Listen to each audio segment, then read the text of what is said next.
community. The Civics team of the League of Women Voters for Orange, Durham, and Chatham decided to focus on our regional transportation board, our metropolitan planning organization. And so we're going to begin with a PowerPoint presentation to provide an overview. And it is my pleasure to introduce Cain. Aaron is the planning manager for the Durham-Chapel Hill-Carrboro Metropolitan Planning Organization. And the first acronym I'm going to use is MPO. There's lots of transportation acronyms. He leads a team of planners and professionals responsible for guiding the future of transportation on the western side of the triangle, our area, which is Durham, Orange, and Chatham. So it's not quite as large as the League area, and Aaron will show you a map. Prior to joining the MPO in 2016, he worked for both Durham City County and Orange County Planning Departments. So he's very familiar with our area. And without further ado, I am going to turn it over to Aaron. Thank you, Ellen. I appreciate that. I'll go ahead and share my screen. And my goal is to give you a general overview of the give you a general overview of the MPO. Hopefully rather concisely, but providing you enough information to give you background as to who we are and what we do.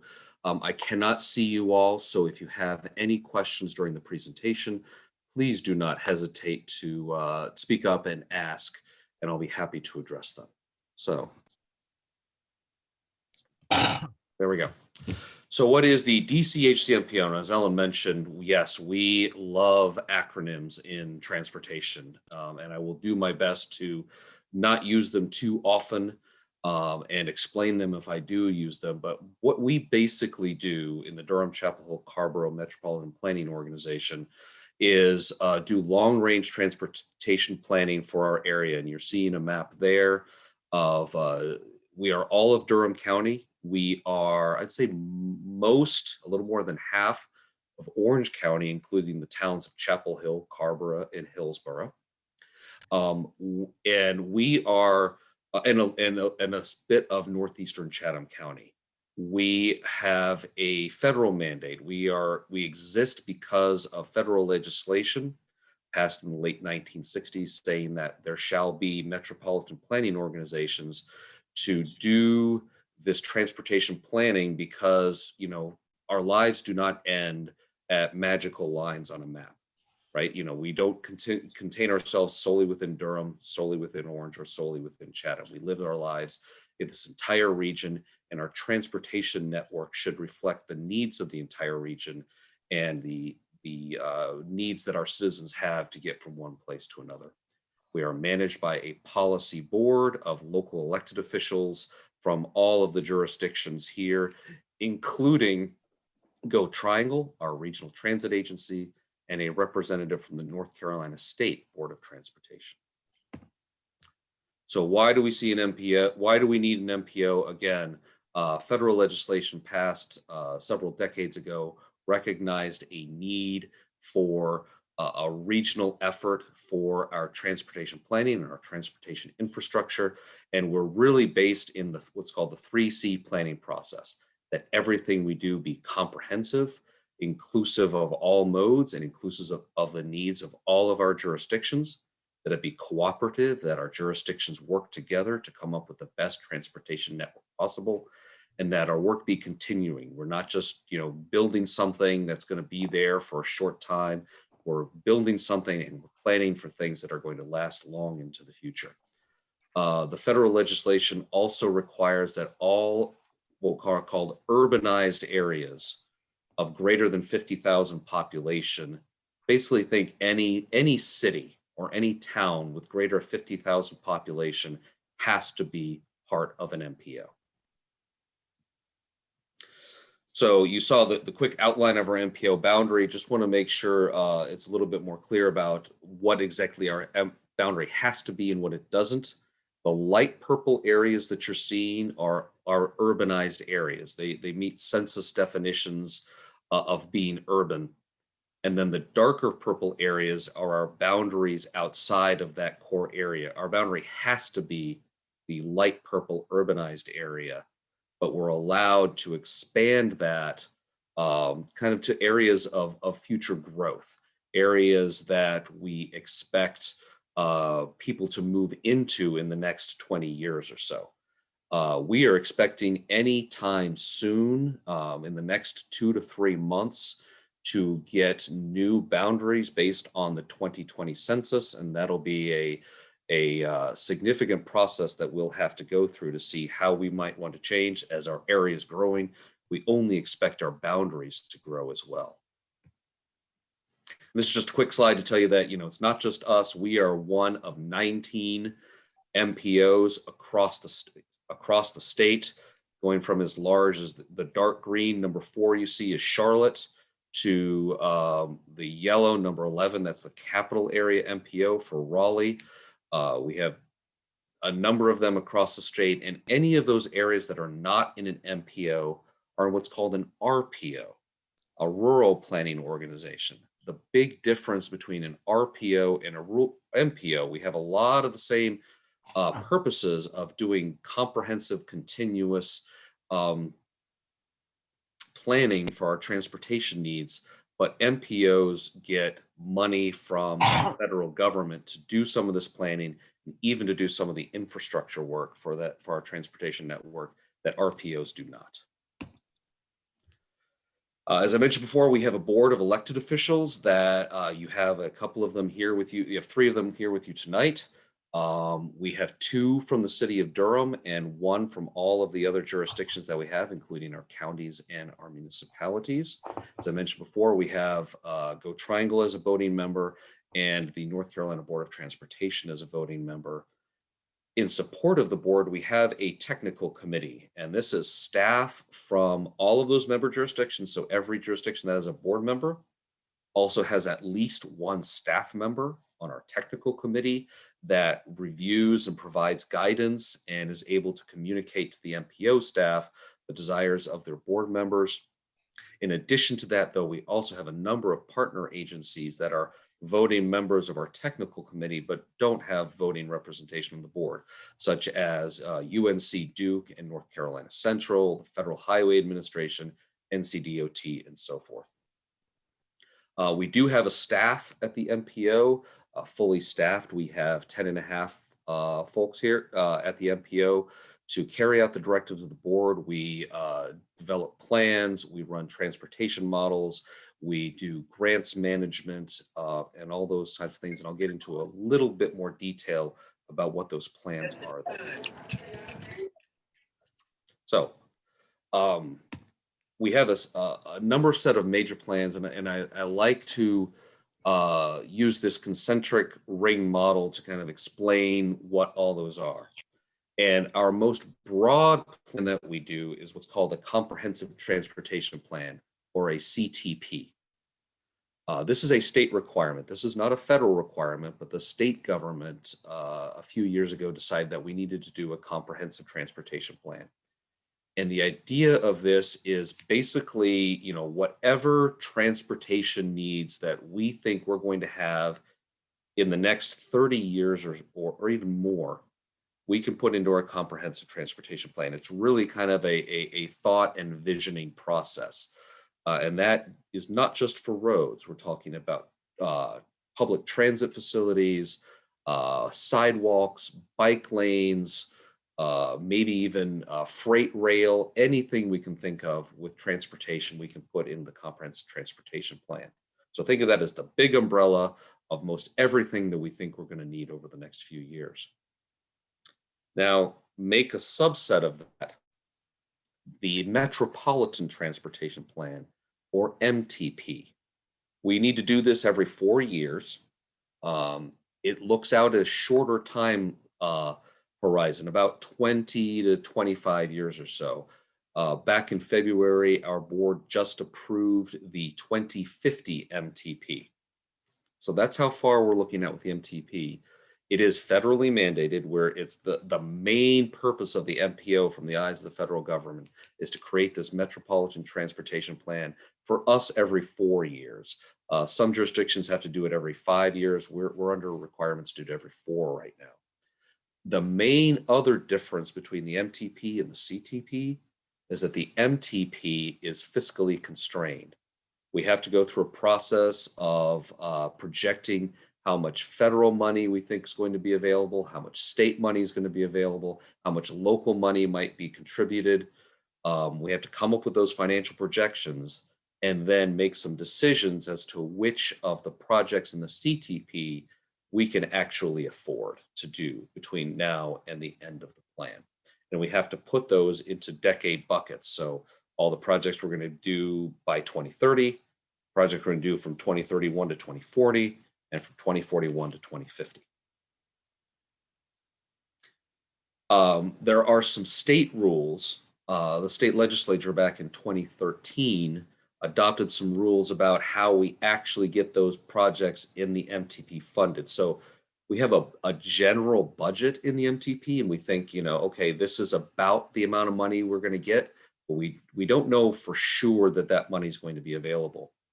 And there's a process that we go through with the state every 2 to 4 years to kind of submit projects into this process. It churns out some numbers and spits out the projects that are going to be funded in the STIP. And the STIP stands for State Transportation Improvement Program. And the main thing you need to know is it's only 10 years, but it attaches actual dollars to the projects that are in it. So we take our MTP, we decide which are our highest priority projects and which projects need to be coming online within the next 10 years. We submit those to the state. It gets churned around and it spits out a STIP that applies to the state and to the MPO and says, yes, these are the dollars these are the projects we're actually going to fund, and these are the amount of dollars that are going to those projects on an annual basis. And we are required to do that at least every 4 years. We generally try to do it every 2. And then finally, the last thing is the UPWP. This is basically an annual budget for the MPO. So it budgets in things like staff costs, our regular bills that we need for operating, but it also includes funding for some of the planning activities that we do, and I'll get to that in a little while. So I'll go through in a little bit more detail through all the plans that I just mentioned. As I said before, the Comprehensive Transportation Plan, it's a state requirement. We are looking out about 30 years. We adopted it in 2017. So you can think of the CTP going out to about 2050, but unlike the MTP, we don't have to have like specific dates and we don't have specific dates and dollar amounts to any of these projects. You can see all the lines on that map, tons of projects that we've put in there. We don't have to update it, but we are going through an amendment process to do some updates this year to the CTP. Again, the MTP, the other main difference for the MTP from the CTP that I didn't mention before is that we do our MTP joint with the Capital Area Metropolitan Planning Organization. That's the one based in Raleigh. So it's all of Wake County and then portions of Granville, Franklin, Johnston, and Harnett. So we do our MTP aligned with them. We have them adopted at the same time, and we really work well together with Campo to make sure that the entire region, the entire Triangle region, is on the same page with what we want to do to improve our transportation infrastructure. So one of the questions that I got was to talk about, this MTP process. We do it every 4 years. What are the opportunities for public involvement? Like I said, it was just adopted in this past February, but believe it or not, we're probably going to start that process again in the summer of 2023 in order to have something ready by February of 2026 for our new MTP. And here are all the general steps that we go through to develop the MTP. It takes about 2.5 to 3 years to do it. The main pieces of public involvement are the alternatives analysis and the preferred options. So we go through a process, we work with the board to develop our goals and objectives. We look at the projections for socioeconomic data, how many people are going to move in, where are they going to move, where do we see the growth happening, and what are the transportation infrastructure needs that we're going to need to have for those people. And then we present alternatives. We present a set of about 3 or 4 alternatives to the board and to the public. And we can make sure that this organization and anybody else gets an opportunity to find that out. We won't be doing that again until probably sometime in late 2024, probably the second half of 2024, but we can make sure that we get the word out. You can look at all of our alternatives and provide feedback on that. We then take those alternatives and put them into a preferred option. We say, okay, we looked at these alternatives. This is the one, and it's not necessarily just one of those 3 or 4 alternatives. It can be a mix of all of those. We say this is the preferred option of infrastructure improvements that we want to do. And then we provide another opportunity for the public to provide comment on that. Based on that public comment, we make adjustments, and then we have a draft MTP and eventually go for approval by the boards.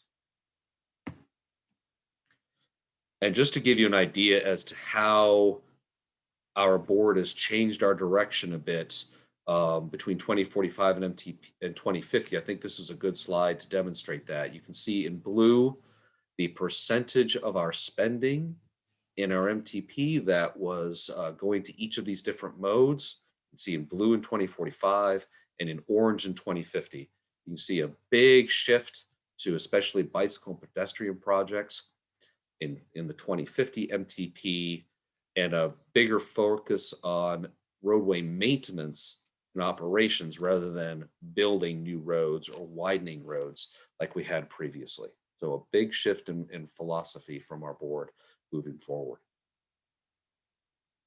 Okay, and then we get to the TIP, the Transportation Improvement Plan, which is a subset of the State Transportation Improvement Plan, the STIP. This is typically 10 years. This is where the funding comes in. This is where we identify exactly which projects are going to get which amount of funding in which years. And the main thing is that the TIP needs to be consistent with our MTP. They have to line up, and our MPO TIP has to match up with the state's TIP as well. So those are the planning things. Those are the big planning projects that we do. Those are the ones that are required by either the state or the federal government. But another role that the MPO has is the distribution of federal funds. I mentioned before that we get federal money directly to the MPO. I've listed a whole bunch of different sources of that funding and the alphabet soup that goes along with them. I think the main thing on that on those first set of bullets is the last one. We got about a little over $6 million in FY22 to be able to spend on various planning projects and on infrastructure projects. And by our policy approved by the board, the vast majority of those projects are for either bike ped projects or for transit. But we're projecting that in FY23 and probably beyond, once the new bipartisan infrastructure law gets worked out and we get guidance from the federal government, we've heard that funding could increase by as much as 30%, which would be great for us to be able to put more projects on the ground with that funding. The way we do that is through our locally administered projects program, our LAP program. In FY23, we're projecting about 4.6 million available for that, and that's where we do primarily bicycle and pedestrian projects. We also are planning some planning studies, some quarter studies. Are there some highways or other things that we want to make improvements on, and we need to do some studies on those. So that's also funded. And an example of something the MPO has funded is the old Durham-Chapel Hill bike ped project. If you live in that area, kind of from behind Wegmans up to just past Gibbons Middle School, you see on the left a before picture, and you see on the right an after picture. We've widened the road a bit. We've added bike lanes. We've put in curb and gutter, and we've improved the sidewalks along that whole stretch. I believe the construction on the Chapel Hill side is just now finishing up, and the Durham side finished up construction last year. So we're proud of that project, and we're glad to be able to see it come to fruition. I mentioned before some of the studies and plans that we do. The MPO is heavily involved in the Durham and Orange Transit plans. This is a reboot of our transit plans from after the discontinuation of DOLRT a couple of years ago. So we're heavily involved in those. The Triangle Bikeway Study. This is a feasibility study we worked on with Campo over in Raleigh about doing a 17-mile bike path linking Chapel Hill, Southern Durham, RTP, and Raleigh. US 70 corridor plan. So these are the corridor plans I mentioned before. We're going to be looking at US 70 from about Briar Creek to the East End Connector, that new freeway up in Northeast Durham. Looking at how that facility can be made better, but not just for cars, but also for bicycles and pedestrians and transit. And then there's another one on the orange side going from Mebane to east of Hillsborough. How can we improve that US 70 corridor and make it better for everybody? We're also heavily involved in the regional rail study, looking at the feasibility of running a rail system right now from West Durham to either Garner or possibly Clayton. So ways that y'all can get involved. We do have a website. It's gone through a major rework and improvement. It's much better than it used to be. So please feel free to, I should have put it on here. Feel free to visit us at DCHCMPO.org. We also have social media accounts on Facebook and Twitter. And we were just having conversations yesterday about maybe starting up an Instagram account as well, as a way to connect with people and let them know what we're doing and what meetings we have coming up. Feel free to contact staff at any time. I'll make sure that you have my contact information if you have any questions, or contact your board members. We can provide you a list of our current board members. 3 of them are here tonight. You can watch our meetings on YouTube. We do stream them live. I have this backwards and I apologize for that. I'll make sure that gets fixed. Our board meetings are the second Wednesdays of the month at 9 a.m. and our TC meetings are the 4th Wednesday of the month at 9 a.m. Once we go back in person, probably in August, we will meet in Durham City Hall, and we're working for ways to be able to continue streaming those live on YouTube. You can connect to our YouTube channel through our website. We also have something called the e-tip, which is that tip that I described before, that we have public facing. You can look there at any time. You can get to it through our website, and you can look up what projects are being worked on, what phase they're in, what year they are supposed to go under construction, and so forth. So that's a number of the ways for you to get involved with us. If you have any questions, I will be happy to answer them.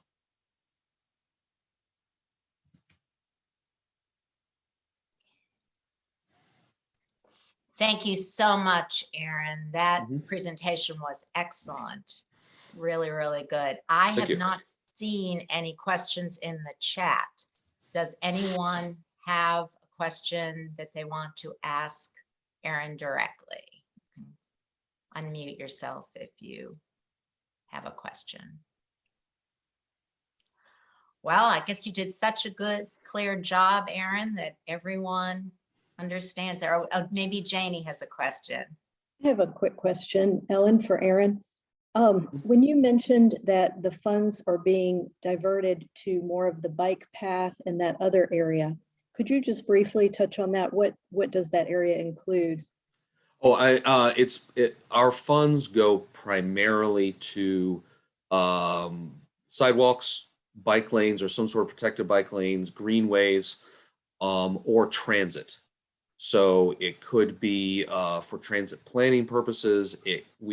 We provide funding in the area of about $1 million a year to our local transit agencies, primarily for operations, just to help their operating budget, support them, and make sure they can keep their buses running.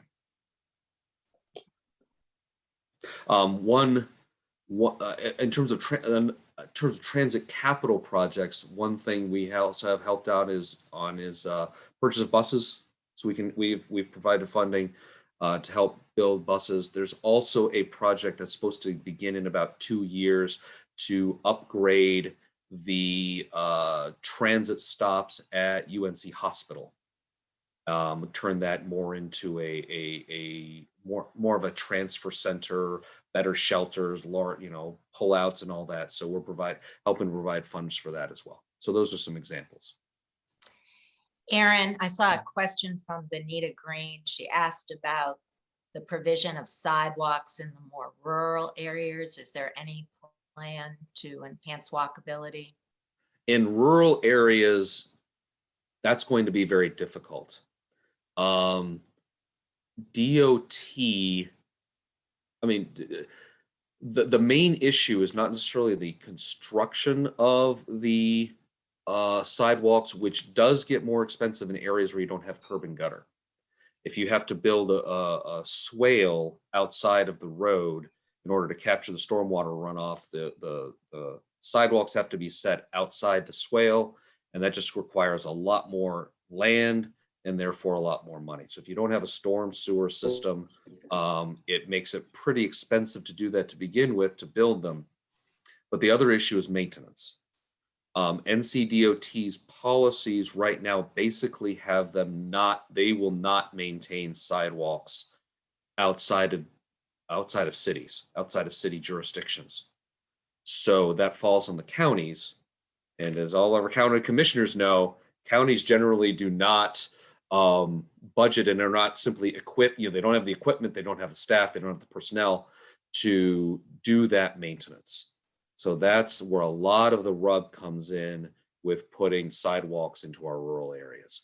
One thing DOT has been, it doesn't really help pedestrians a whole lot, but one thing they have been supportive of is widening shoulder. So a lot of our rural roads have very little shoulder, if anything at all, and widening those to 4 feet provide not only a vehicular safety benefit, but also potentially a cyclist safety benefit. That they have been supportive of. Right. Janie, my co-chair has, we've gotten some questions now. I don't know if you want to lead the Yes. Q&A. Okay. We will briefly touch on a bit of the plan. The safety of a bike path and I-40. Would you like to comment on that, Aaron? Okay, I'm looking at the chat now. So the Triangle Bikeway along I-40, that's that project. What we are bringing, and it's actually going to come to the board next month for its approval, is a study, a feasibility study, like, is this possible? And if we were to do it, how expensive would it be? It is going to be a substantial cost. It's certainly something that we're all supportive of getting done. But it's going to be a significant cost that we're going to have to work over the next couple of years to try to figure out how that might be funded and how it might be prioritized. Aaron, can I jump in on that? Sure, please. On that committee for the plan. And I think the question was related to safety. It will be a separated pathway. So it's a bike pedestrian pathway that is completely separated from I-40. It will track very much along I-40 and 54, but it will be completely safe and separated. And there's been an extensive study on how to implement that. And it also has been modeled after other similar types of corridors that other states have done. Mm-hmm. Yeah, there's several examples. Colorado, I believe, was the one that's coming to mind. currently, and there's a significant amount of distance between the roadway and the bicycle facility, and we're getting kind of out of that I-40 area as much as possible. The idea of putting along I-40 is one, obviously that's where a lot of people are commuting, but also NCDOT owns a significant amount of land in there, in that corridor, that they're not really using right now. So if we can use that for this facility, that would be fantastic. Thank you. Thank you, sure. Aaron and Wendy. Couple more questions before we get into the panel discussion. Regarding borders and rural MPO, and I believe you called it RPO, are there plans for an MPO in Chatham County? And what about areas that are inside of the city limits, but on state roads? So slightly two different things, but regarding boundaries and borders. Sure. So, Chatham County is a member of the MPO right now. There's only a small portion of Northeast Chatham County that is currently within our borders.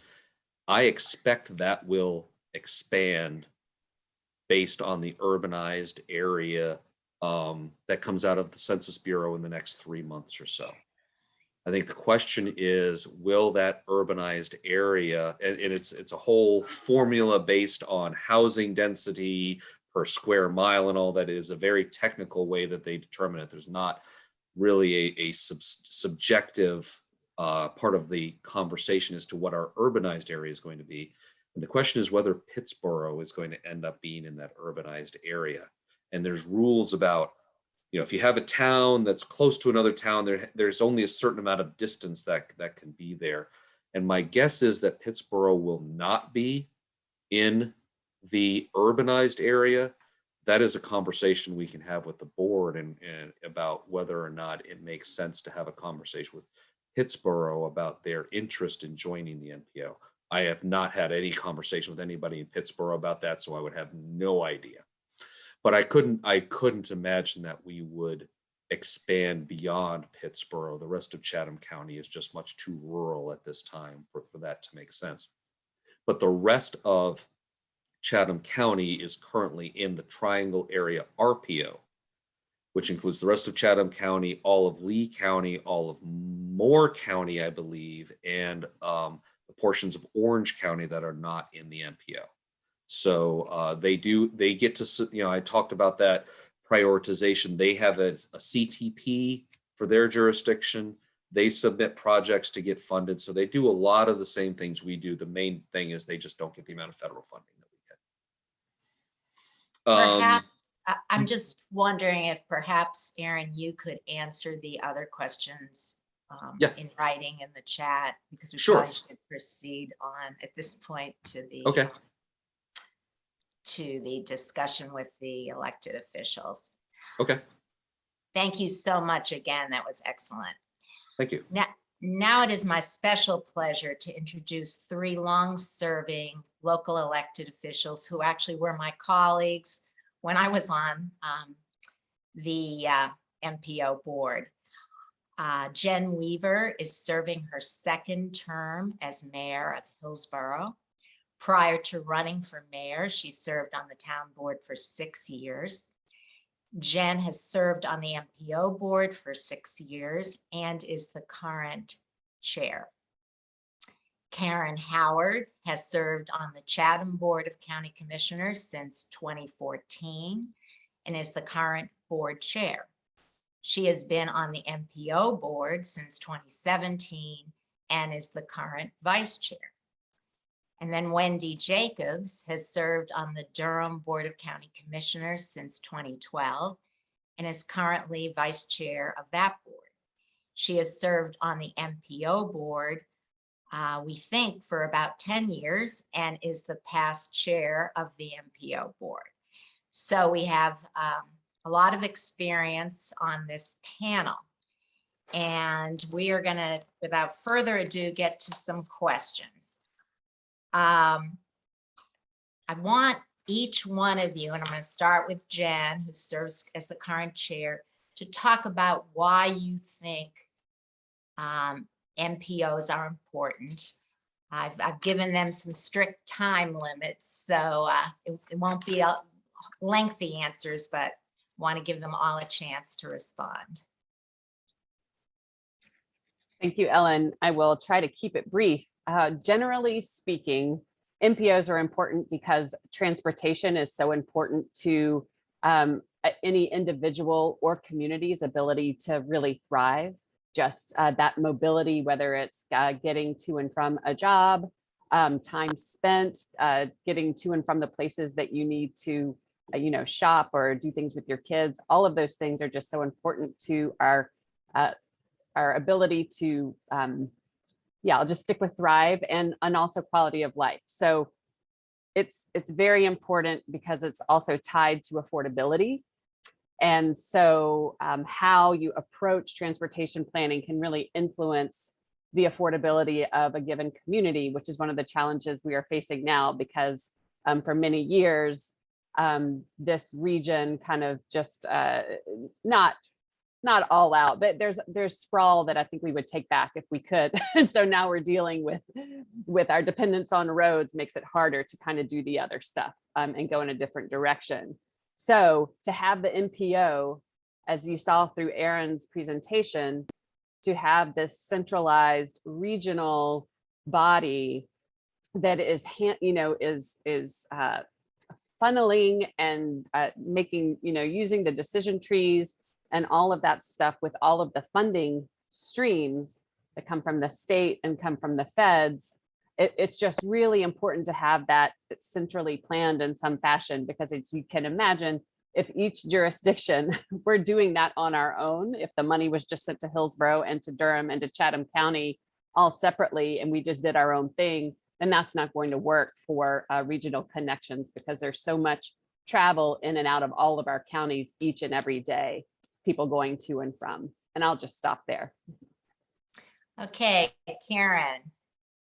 So I will be even briefer, and I will say that I'm jump on the back of what Jen was saying, that transportation planning has to be collaborative. It has to look beyond our individual boundaries, because that's how citizens live. That's how we operate. We are not constrained to living within these artificial lines of counties or towns or cities, and we move about fairly freely because transportation planning is done in a collaborative fashion. But the other, I think, benefit of an MPO is the opportunity for us to have this diverse group of individuals, some elected staff, different perspectives that come together and sort of think about ways that our transit networks, modalities lend to equity. And we will talk about this more later, but a big part of why I am really committed to being involved in these conversations is that access to jobs, access to schools, access to quality of life, to recreation, water, all of this depends on the conversations that we are having around transit, and it's not going to happen accidentally. It really has to be a very intentional focus on ensuring that there is equitable access to all of these things, housing and beyond. Thank you. And Wendy. And I will add on to the already wise words of my colleagues, that, when we think about what transportation is, which they both mentioned, it's just getting people to where people need to go at its very essence. And it's about access to opportunity, as Karen mentioned, which is very much an equity issue. So there's really nothing more fundamental than transportation, not only having impact economically on people's lives and socially and educationally, and access to things like healthcare, but we also see the tie with land use, and that, whatever transportation will affect land use. So if we're dependent on roads, then we're going to have, and cars, then we're going to have sprawl. So the benefit of the MPO is that we actually get to try to create a vision with the 2050 plan, planning out 20 years, with the CTP planning out 30 years, to really say where we're going to put our investments so that we can actually impact how our community is going to grow and impact and to have an impact on climate change, access to prosperity, and the quality of life. And we are a region. People live in one county and work in one county. And so we have to work together. We have to plan together. Thank you all. Next, how do you view your role on the MPO board? And I'll start this one with Karen. So I think on this one, we're probably all going to have some slightly different responses. Because Chatham is just a small portion of the MPO, I really view my role presently as being the eyes and ears for Chatham as we grow, as our footprint in the MPO becomes larger, as the demand for outflow of traffic from Chatham. Right now, or into Chatham. Right now, there's a lot of traffic flowing out of Chatham. We live in Chatham, we work and play elsewhere. Those dynamics are going to change, and we're seeing the change happen. To be involved in the conversation as that changes, I think, is critical. It's going to determine who can live in Chatham, and certainly who can live in the northeastern portion of Chatham and heading it towards Pittsboro with Chatham Park and the massive development that's happening around that. And so I think it's a wise and forward-thinking perspective to be able to be in the room with these, Durham County and Durham City have a very strong voice in that space right now. And for us to be able to have those conversations proactively and thoughtfully ahead of that growth, and so that we are continuing to build as a region. When Chatham Park becomes a center of commerce and activity, there will be an inflow from Durham and Chapel Hill and the surrounding counties. So we have to be thoughtfully planning for that, so that there are not just roads, there are other modalities, there's bus lines, there's inclusion of thinking about rail as we become more and more developed, and certainly as Chatham becomes more urbanized. So I think it's important that we are in these conversations right now as at Chatham, even as a fairly rural community, because we do have these pockets of growth and they're going to continue to grow. So that's how I see my role presently. And I'm sure the others will have slightly different perspectives, but I think the fact that we are having these conversations collaboratively are going to be a benefit to all of our citizens. Wendy, your thoughts on this? Yeah, I see my role in a lot of different ways. First of all, I am a Durham County rep. So similar to Karen, I have a responsibility to advocate and for what I think is best for the residents of Durham County. At the same time, I also wear the hat of thinking about our entire region, because we are a region. And so I carry that perspective as well. And also as an elected official, I have to be a voice for our residents. So, on the MPO, I am thinking, listening to input from, residents. We have a lot of different advocacy, transit groups who share their opinions on policy. But then, at the policy level, I feel like on the MPO, I am advocating for changes at the state level and the federal level, because we have a lot of serious issues related to how transportation is funded at both the state and the federal level. And that creates many challenges for us because, number one, we don't have enough money. And a lot of the formulas are very biased towards roads. For instance, basically out of all of the state funding, right now, 95% of it is for roads and bridges and things like that. And 5% is literally for every other mode of transportation: trains, ferries, buses, airplanes, bike and pedestrian. And so it is very challenging. So I think also trying to work with others on how we can shift policies and work with the state, work with NCDOT, and even at the federal level to change the policies to benefit the people in our communities. Thank you. And Jen? It was really great to be able to hear those answers first, because I think they articulated really, Karen and Wendy both articulated really beautifully how they think about their own communities and I know how they bring that into our group workers at MPO. So it's just, I really appreciate all that you each had to say. And I won't belabor the point that has already been made, but I would say right now I'm kind of thinking in 3 different buckets. You know, I'm always representing Hillsborough to the MPO. And as Wendy said, what is right for our community, our projects, you know, making headway, which ones are important for us in Hillsborough. But, you know, we are this really small jurisdiction that doesn't have a lot of our own money. You know, we just don't have the capacity. When you only have 9,000 residents, we just don't have the same capacity strictly from local funds to do projects on our own.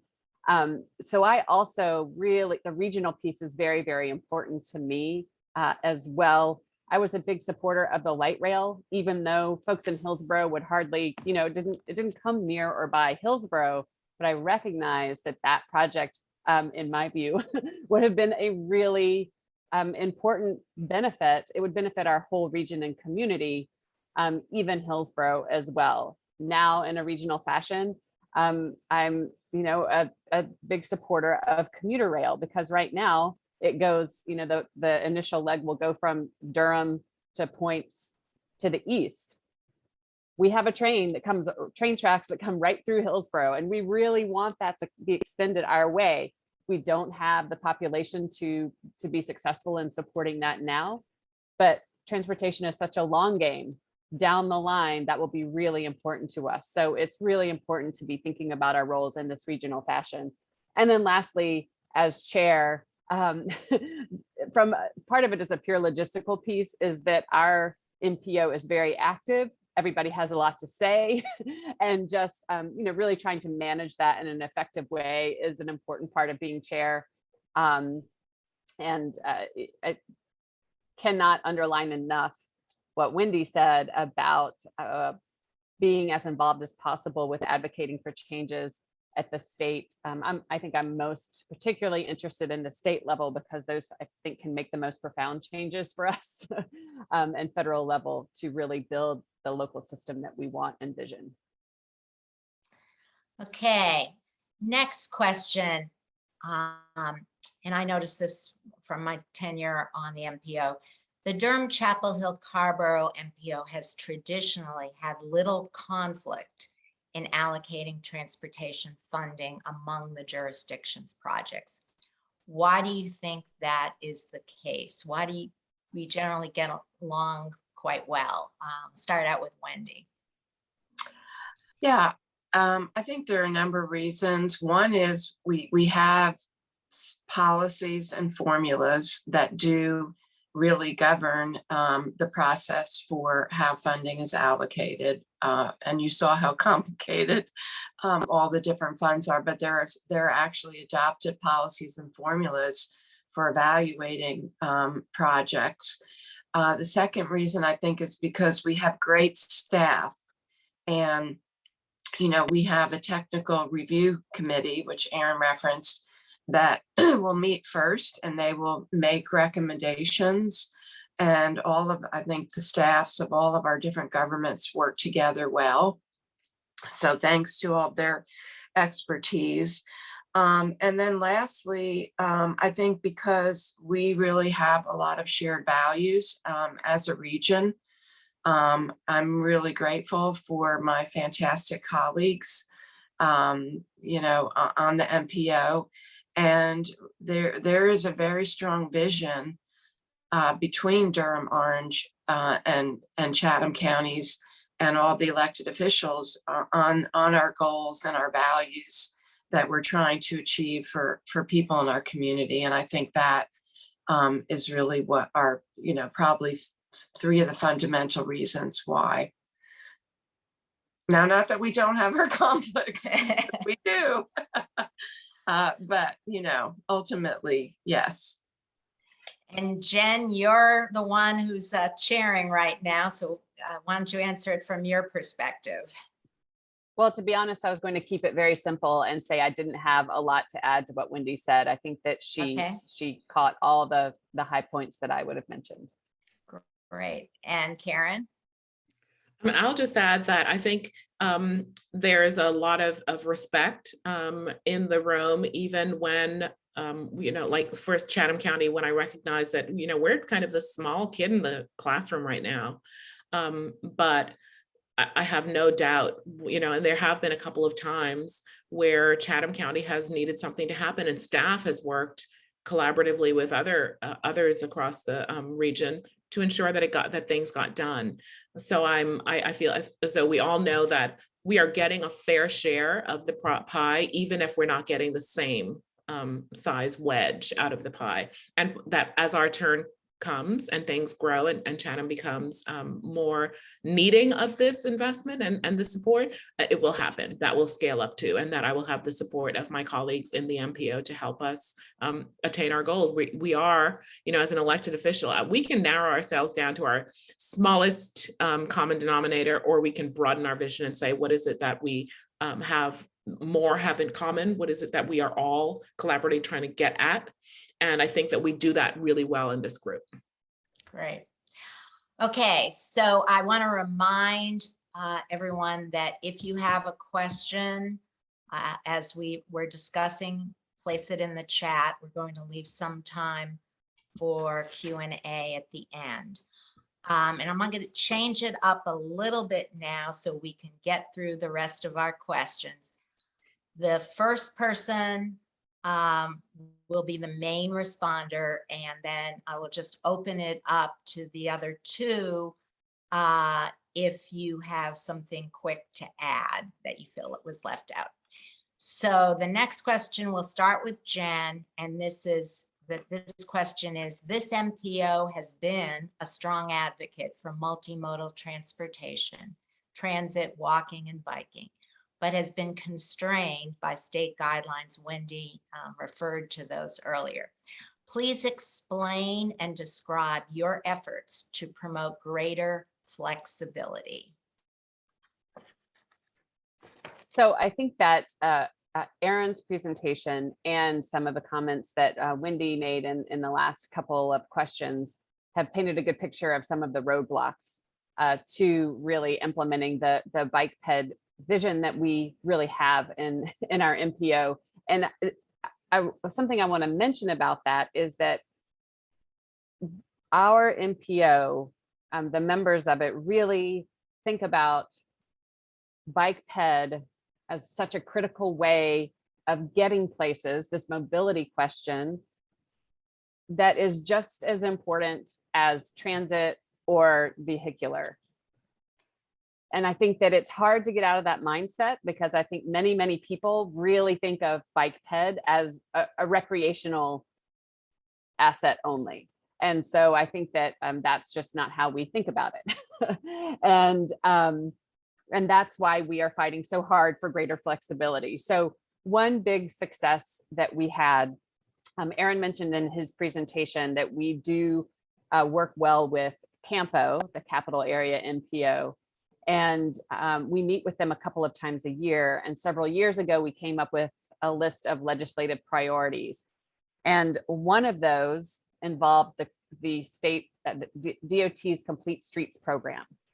And so Complete Streets says that if you, and so far this has been the primary and for many communities only way to get bike ped facilities, is that if a road is being widened or newly built, then Complete Streets says that they will add bike ped if it's, on your existing plans. And that just was not happening.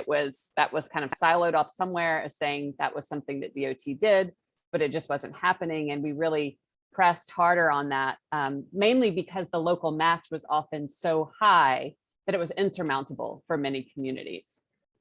And so on those legislative priorities, getting a better complete streets policy was one of the things that we wanted. And, kudos to DOT, they really listened to us and they created a much better policy that says DOT will pay for it if it's on existing plans.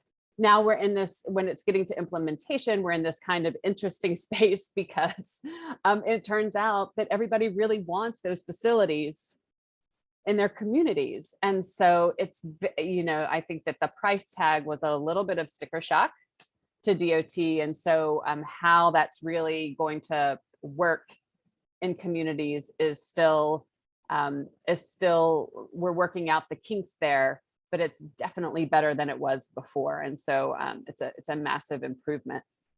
And then the other thing that we're working on goes back to the MTP, which in part is very aspirational, but it was important to our MPO to put it on paper and show what it would take to really get what we wanted when it came to building a transportation system for our area that has good public transit and good bike ped. And so there's still a lot of work to do there because there's still quite a few policy barriers at the state level. We need some legislative changes. We need policy changes at DOT. But I do think that we have opened up a space where that conversation is happening in a way that it hasn't before. And so I think that just committing to having that MTP that is so different is in and of itself a real victory is not quite the word I want, but it's been a real success for our MPO. Thank you. Wendy and Karen, do you have anything quick you want to add? You're good? Okay. Why don't we move on? Next question, we'll start with Karen. Since most citizens do not understand what MPOs do, how can you and your staff of the MPO help increase citizen awareness? Thanks. So when I saw this question, I remembered myself as a young mom with a bunch of kids. I have 6 kids, and I thought, is there anything that could have made me interested in an MPO? And I think the reality for most people is that they're somewhat like I was then, which is distracted by life and everything that happens. And the only time it comes to our attention is when something happens, right? A highway project impacts your house, something happens in your community, a new community is being built, a road is being changed, and that's pretty much it. I think one of the things that our community has been doing well, and I will not say that we are exactly slaying this dragon, but I think that one thing we have done well in Chatham is make sure that we have our technical staff at other public events. So we're going through our UDO process, and we have our technical staff there explaining to the community before, in the process of drafting this, what the MPO does, what they do, what their role is, how the public can influence or have a voice in transportation planning. And I think that's great. I do think it's a real struggle. We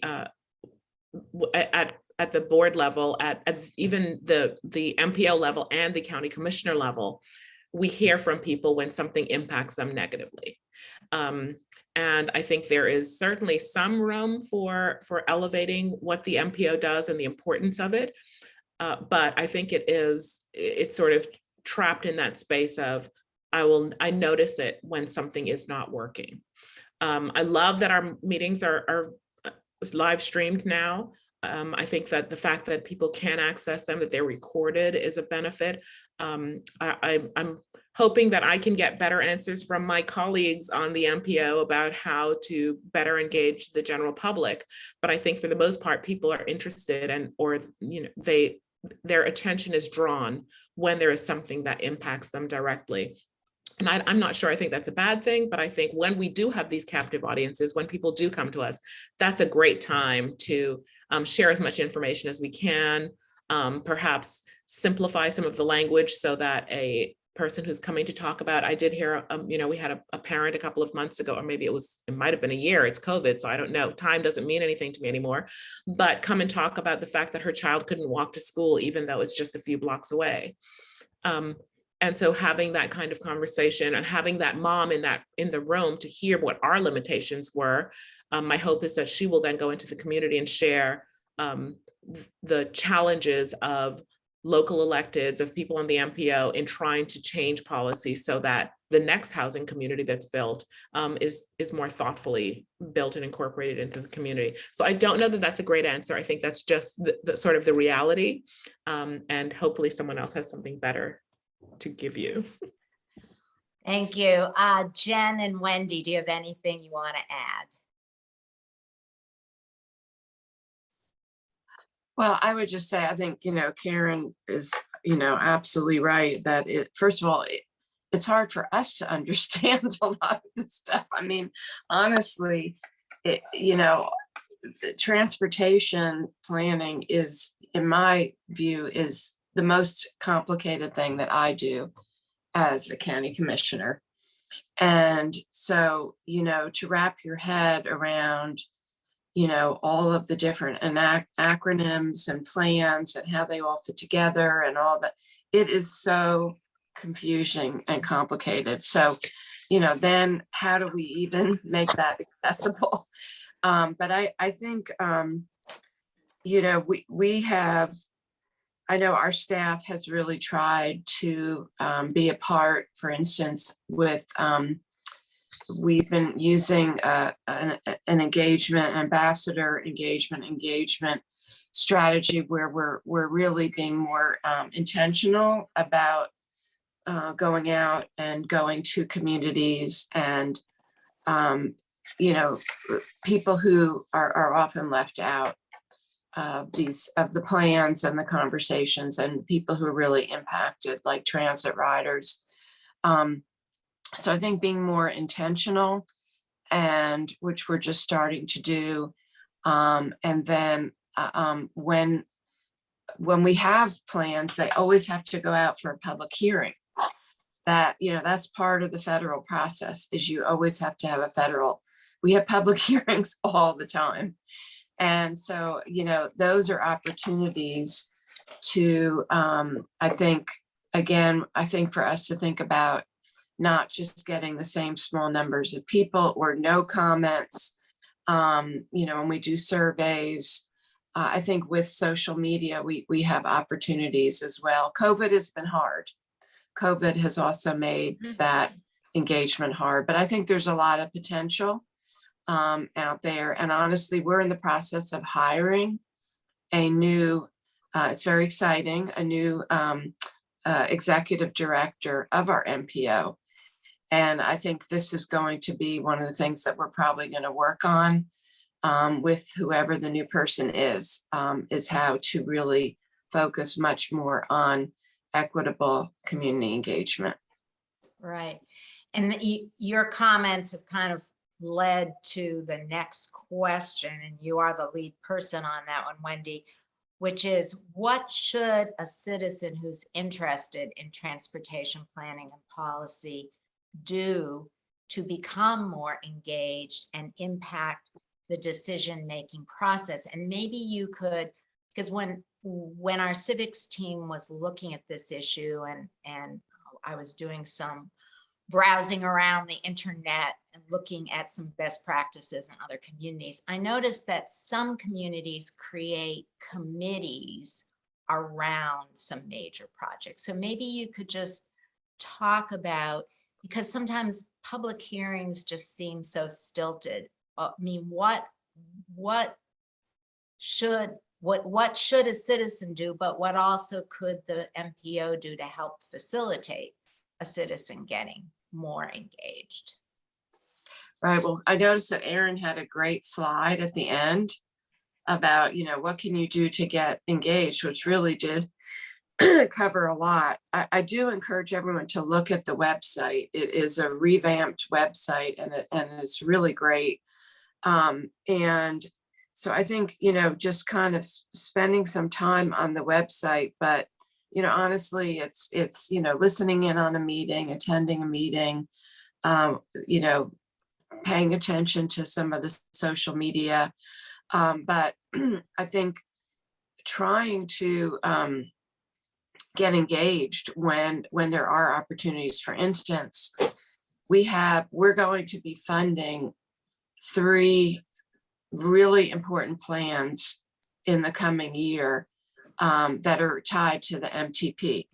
One is looking at 147, the part that goes down through downtown Durham, and actually doing or reimagining 147 and looking at undoing the damage of urban renewal.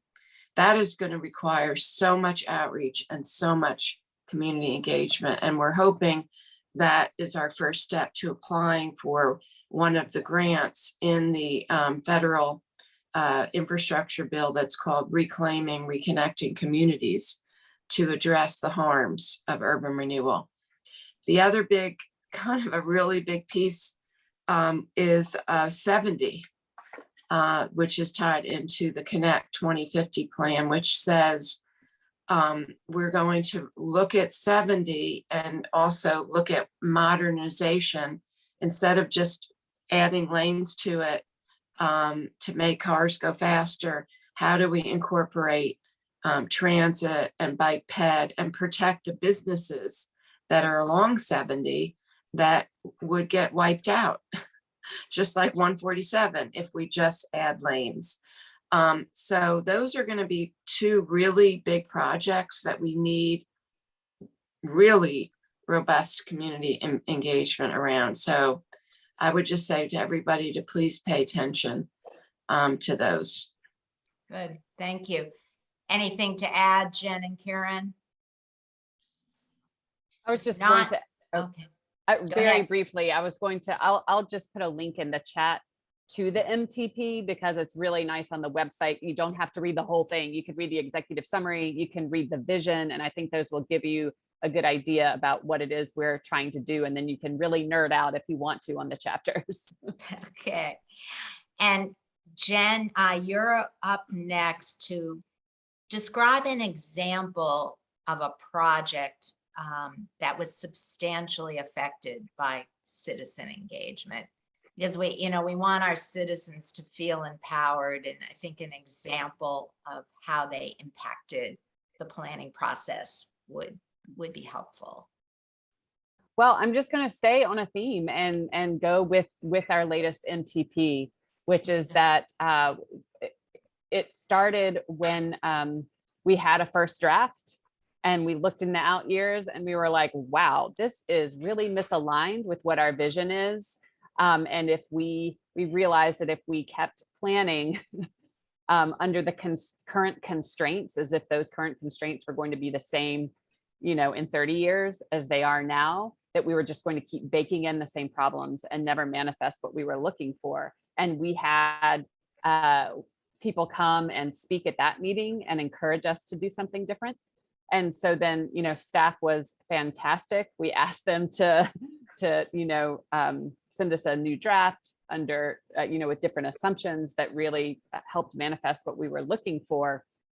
And when that came back, we had even more people there to speak, very impassioned, they were very impassioned, really, saying what are you doing, really? Like, you are saying you want this kind of transportation system, and it will not happen unless you do something differently. And I would also just like to give a shout out to our colleague, Mayor Damon Stiles, who,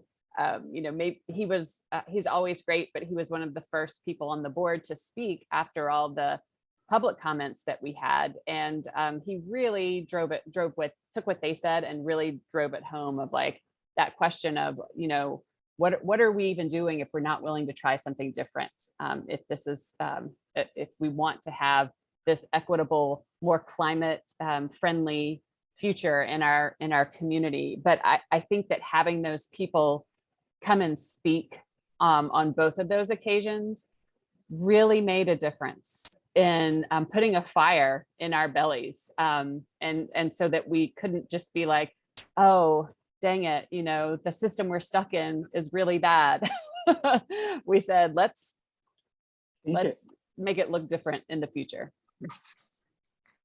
And can I jump in with a quick project? So several years ago in Chatham, we had a community that was routinely cut off when we had heavy rains.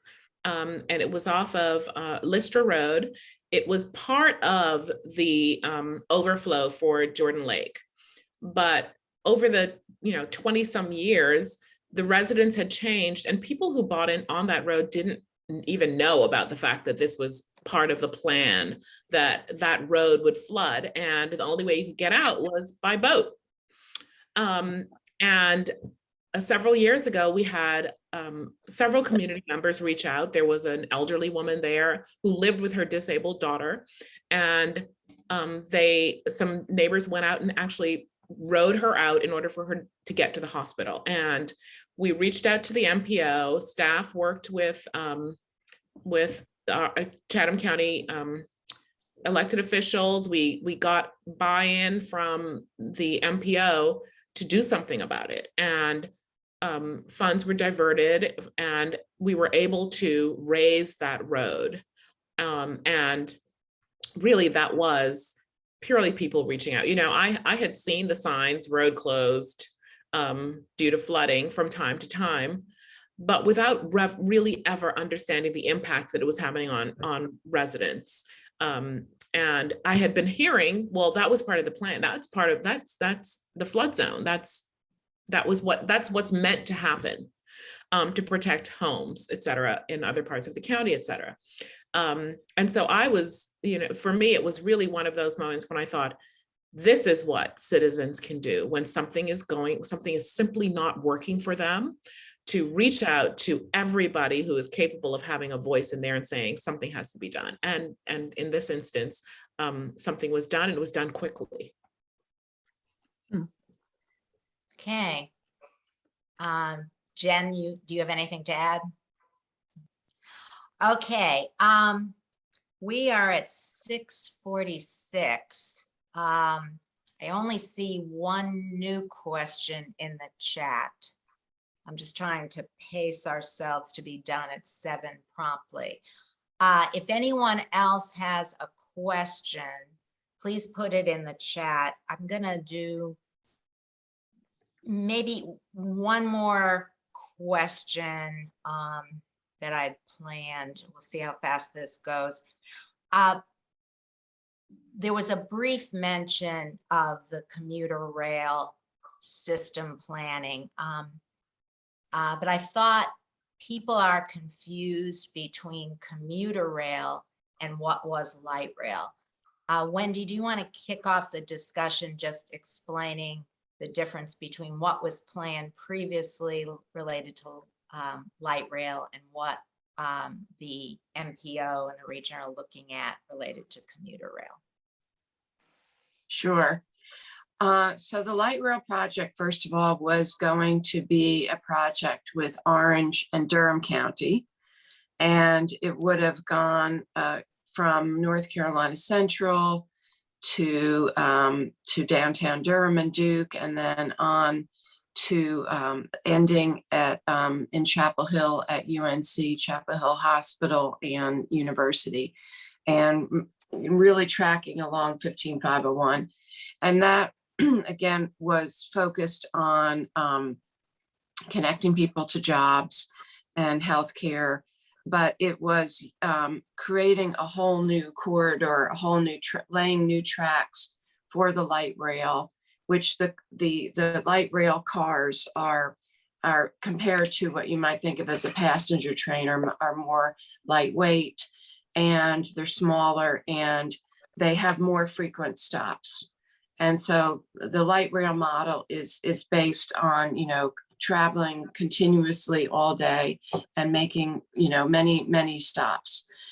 The commuter rail project is totally different. It's actually going from starting in West Durham, kind of close to where the VA hospital is right now, and then traveling east towards Wake County, and we'll be going, the major stops are from the West Durham station to right now proposed downtown Durham, then Ellis, a station in East Durham, Ellis Road, then RTP, and then there are further stops in Marsville, Cary, downtown Raleigh, and then going over to Clayton and possibly Garner.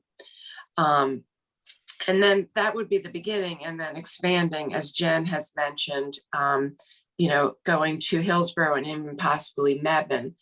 And in a way, it has almost really greater opportunities for expansion because the commuter rail would be built within the existing corridor of the North Carolina Railroad. So the light rail would have built outside of the existing railroad corridor, creating a new corridor, but the commuter rail is actually within the existing North Carolina Railroad corridor. So if you've seen the train going in downtown Durham, if you're familiar with the Piedmont train, or there's also freight that comes through run by Norfolk Southern, it would be building tracks alongside those existing tracks within the corridor. So less expensive in that way. And the cars are different. They're much more of what if you've been on, passenger trains, or if you've been on the Piedmont, they're much, they're bigger trains, but there are less stops. And the schedule would be less frequent than you would see with the light rail. But again, the purpose is to connect people to the major job centers, which 8 out of 10 of our major job centers would be in that corridor. And I'll just stop there. And Ellen, I don't know if you have any other questions about it. No, that'll do it. We pretty much covered earlier with Aaron's presentation and comments, my other question, which was on the shift you made in the 2050 MTP, unless there's anything further you want to mention. Karen, I had kind of identified you as the lead for that. If you want to just say a few words about what you did that was so transformational in your decision-making in February. Yeah, so my recollection is very much like Jen's, that it really was Damon Siles who took that initiative of saying, we are espousing a set of values, bringing up issues of equity, of environmental quality, of water, of reducing the number of cars on the roads, offering other modalities of transportation. And we are not developing our plans in line with these values that we are sharing. And not only was it that there wasn't just some small pocket of us that was doing it, the board as a whole was really collectively talking about equity, the environment, transportation that did not require, transit that did not require every household to have 2 cars, building within a footprint, and really thinking about, what does live, work, play mean? And building that way, and building transit that way, and building our different options for traveling around the region that way. And so it was, once he voiced that, I felt like the rest of us all sat back and said, yes, like, why aren't we doing this? And to kudos to staff for taking, because I can only imagine being staff and having worked through this many different times with many different kinds of elected sitting at those tables with their different values. But staff went ahead and helped us frame a path forward that did align more closely with our values and the things that we think were important to the people that elected us. And so I think, that for me, that was really where I saw that there was a seismic shift really in our thinking and in the way we approached decision making from there. And I can only imagine that the outcome is going to be so much better for everyone, right? For our environment, for even for development, for the way development happens because of the way we thought about transit planning and shifted our focus to be in alignment with the values that we said were important to us. And that probably is a great note to end on, because we wanted the civics team. We have 6 very dedicated people who work on the civics team. The whole goal out of this meeting tonight was to help empower our region citizens to become more engaged in their future transportation system. And what we just heard is a success story that should give us some inspiration going forward, where citizens came out and spoke about the Metropolitan Transportation Plan and had an impact. The board listened, and the board sent the staff back to the drawing board to make some key changes. So that is uplifting. It's very important to know. So thank you so much. There was one question in here that Aaron may be the best person to answer this question. And that was about whether the minutes and reports from MPO meetings are posted on the website. They are, yes. I'm not sure we post the recordings of the meetings, but we do post the minutes of the meetings on our website. If anybody has trouble navigating to those, I'll be happy to help them out. And then the reports that they're reading, they would find them in the agenda packages, which are on the website also, right, Aaron? In the same place you find the minutes, you'll find the agenda packets. And So- we publish the agenda packets 1 week prior to the meeting. And then the minutes are posted after they are approved by the board the month after the meeting. So, for example, the board approved the April meeting minutes this morning, and so we'll post those as soon as we can after they've approved them. Okay, great. We do have the survey link.